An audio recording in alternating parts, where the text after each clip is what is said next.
Hey guys, here it's Kevin with your Wednesday morning. I guess this will be October 8th or 9th, 2024 wheat update. Got a quick wheat update for you. Uh, you can see this buck. I got a big buck sitting here behind me.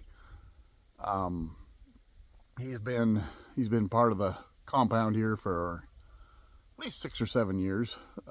It's deer season right now. He's got another week.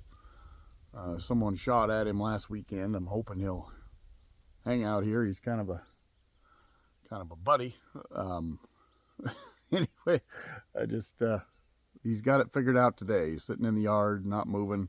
I hope he stays put. He needs to. So definitely need him to stay put. So anyway, yeah. So I'll get on to the wheat update here. It's about go time. There's a lot of stuff going on. We've got well, let's put it this way. So over the weekend, I was telling myself, I was looking at the technicals, looking at oh, you name it. Just thinking, if we've been in that 2 steps forward, 1 step back phase for a little bit, and I thought, okay, if we're going to continue the 2 step forward, 1 step back phase, we've kind of milked the Russian dryness. That again, that's not a 2024-25 crop issue. That's a 2025-26 marketing year issue. So it definitely adds support. It adds the background we need, but we're not going to be trading that all winter long. We're going to be trading that a little bit longer, and then that's gonna be old news. So we needed some kind of catalyst if we're going to make the next 2 step forward, and I think we're going to get it.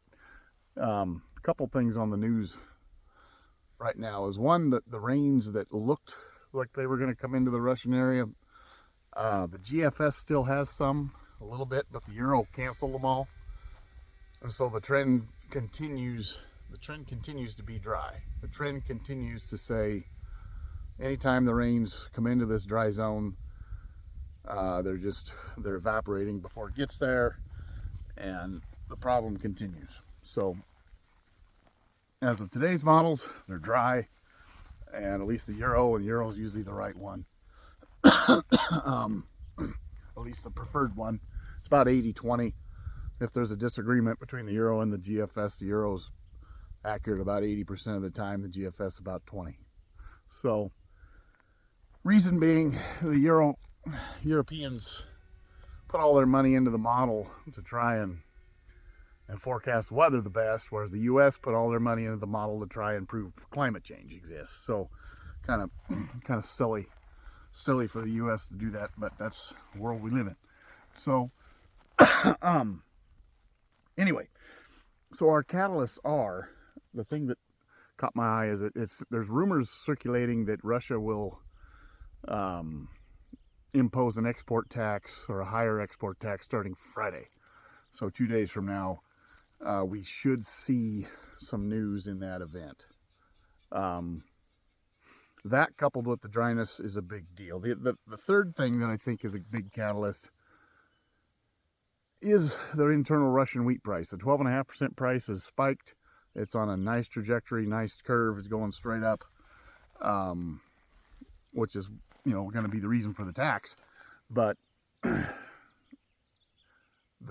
if we're going to use Russia as our baseline world price, the world price is increasing rapidly. So when we combine the wet French conditions, German conditions, unable to get stuff in the ground, and we combine that with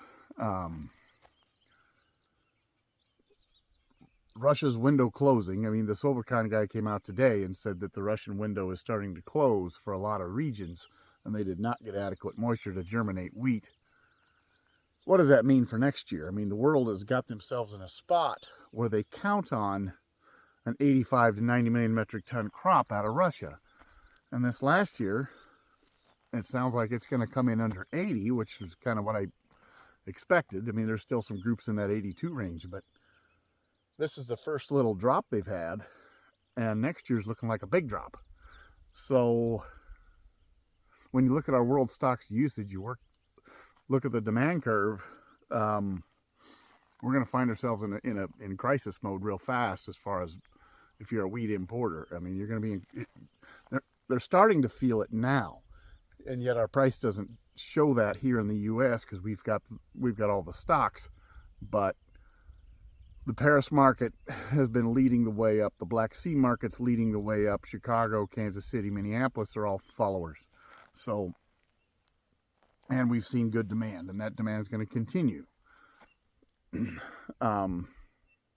I would look at the Russian weather. If I was an importer, I would look at the Russian weather situation right now, and I would become a little stressed, and I would be getting coverage. I would say, okay, we're going to not only cover this year, we're going to start buying, at least get some futures on board for next year, because we're not going to see $5 wheat next year.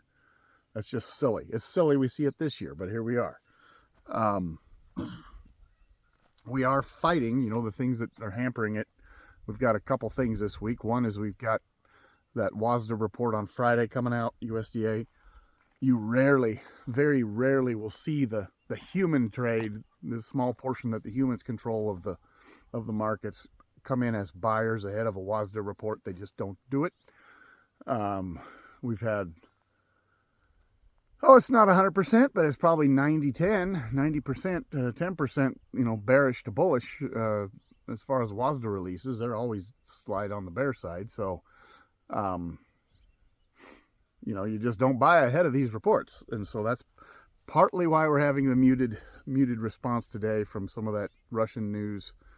And then the second thing is I think we're still fighting some geopolitical battles in the futures markets, evidenced by crude oil after the surge it made in the Mideast from the Middle East conflicts. And it's being sold back heavily this week. Grains feel like they're fighting something, specifically wheat, because wheat's the smallest market, so any kind of a geopolitical mess ends up being, felt in the wheat market much more than any other market. So, but I think the horses are gonna stampede here pretty quick. I just don't see how they don't. Unless the WASDA report is just an absolute bomb, a bearish bomb. But I don't know how it could be in October, because October, we've been trading these reports, or this crop year's reports, since May, and the Argentina crop has taken a small step backwards. The Australian crop has taken a small step backwards. They shouldn't have any justification to raise those numbers. Demand's been better than expected. So like I say, there shouldn't be any platform where you can really bomb the U.S. WASDA report coming out Friday. So it should be okay. Anyway, but I think we might have to wait until after that report to start seeing the price benefit from the Russian weather, from the continued dryness. And it's not just there. The U.S. has got its own dryness problems. We got problems in the Northwest, unfortunately. We got problems in the Southern Plains, unfortunately. And it moves farther north. You get into Nebraska, South Dakota, things aren't that great there either. So it's not off to a great start. It's still early enough for most of the U.S. that we can come out okay. The Pacific Northwest is, this is mid-October. It does sound like there's some weather changes coming next week. The models continue to forecast around the 15th on a weather pattern in place, but we've got to see that get within 4 days before we start getting excited. Right now it's still on the 8 to 15 day map, 8 to 14 day map, and we've got to see that closer in before we actually get excited that it's going to change. So the stagnant pattern in the world has really continued. So then you got the hurricane. That looks like a terrible thing. We've talked about that a lot. You've got to. It's kind of funny if you read the news narratives. It's either weather modification or it's climate change, and not one person mentions the Tonga volcano, where it emitted so much water vapor up into the atmosphere it changed it by 10%. and or 15%, and it's never been that high in our record keeping. And water acts as a major heat source for keeping warm air in, and yet here we are. Anyway, not even mentioned. We're going to have another 3 to 4 years of these anomalies, where heat generated anomalies from that Tonga effect, and you just don't hear about that in the news. So I guess that's why I'm here, right? So anyway, that's all I've got for now. But no, I'm just encouraged. I think we're going to see some moves. If you're in the spot that can't get a wheat stand like here, it's frustrating. I mean, here's our rangeland, right? Out here in the rangeland, and there's nothing green. There's no, it's just as dry now as it was in July. So that's not kind at all. So I sure hope we get some kind of fall green up before it turns into winter. And that's the big risk in Russia. I mean, eventually it's going to rain. Eventually it's going to germinate. But, is the snow going to have to fly first? And if it's, how good of a stand are you going to have in areas that's supposed to tiller in the fall? I mean, you're talking 70, 80% probably. I mean, I know if my wheat comes up in November under a snowpack or it's just cold, then, you're probably going to be extremely lucky if you get average. It's not impossible. It's possible to get an average crop on a late germ crop, but the odds are not in your favor. So, all right, we'll talk to you soon. We'll send some emails out probably Friday. Thanks.